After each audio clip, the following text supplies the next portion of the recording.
Hello everyone, welcome to the Cost of Show. Let's get started. So, in today's video, I'm going to discuss the plot of Geeta and some lessons about Geeta.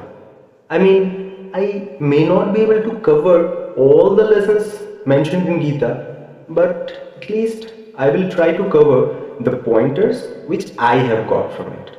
Let's start. First of all, I would like to say that Gita is not a religious book. Gita is a collection of lessons that a normal person can use in their day to day lives. How? Yes, I also asked the same question to me. And yes, I got the answer. Trust me, yes, I got the answer. In Gita, Krishna is a symbol of the God or the superior being or the Paramatma. And at the same time, on the other hand, Arjuna, you may consider Arjuna as a person's mind because Arjuna has such questions that can arise in a normal person's mind. That is why it is relatable. So, this is why it is a collection of lessons that can be used in a person's day to day life. Let's discuss some lessons about Gita. Number one, selflessness. In Gita, it is mentioned that nothing is ours.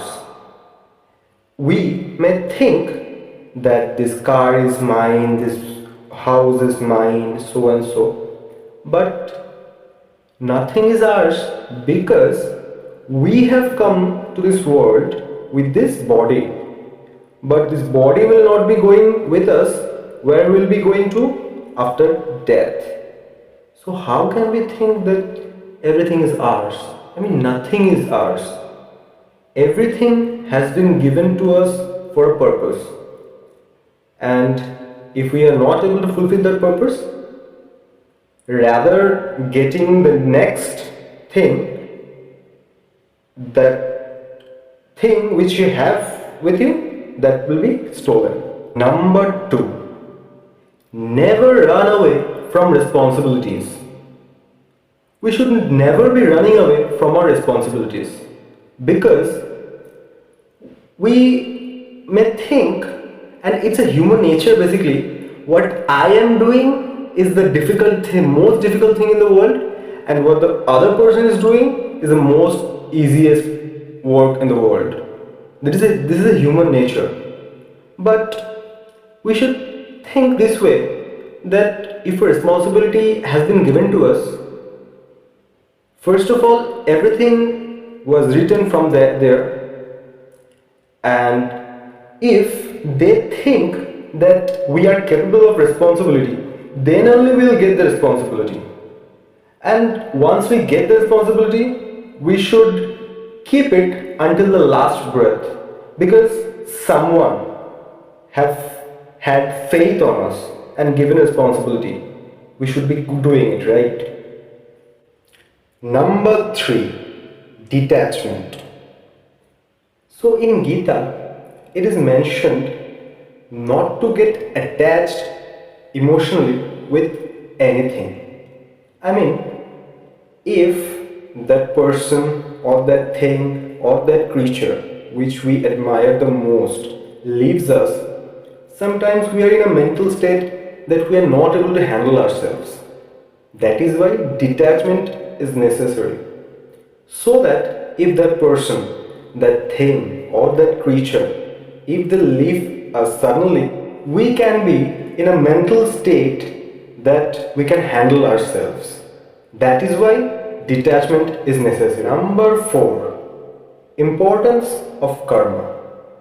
Now, karma is what we do, what we get in return. If we do good, we'll get good in return. And if we do bad, we'll get bad in return. This logic is simple. Now, I had an example I wanted to share in this video. So, I don't know if all of you know this or not. At the end of Dwapar Yuga, when Krishna died by an arrow from a hunter, and the hunter was like, I did a mess, what's going to happen with me? And you know what? Krishna calmly called him and told to be close to him. And when he was close, Krishna told, don't get panic. You did not do anything wrong. You cut my karma. The hunter did not know anything and he was not able to understand anything. Krishna then told that in earlier birth you were Bali and I was Ram, and I killed him from hiding in a forest. Number 5.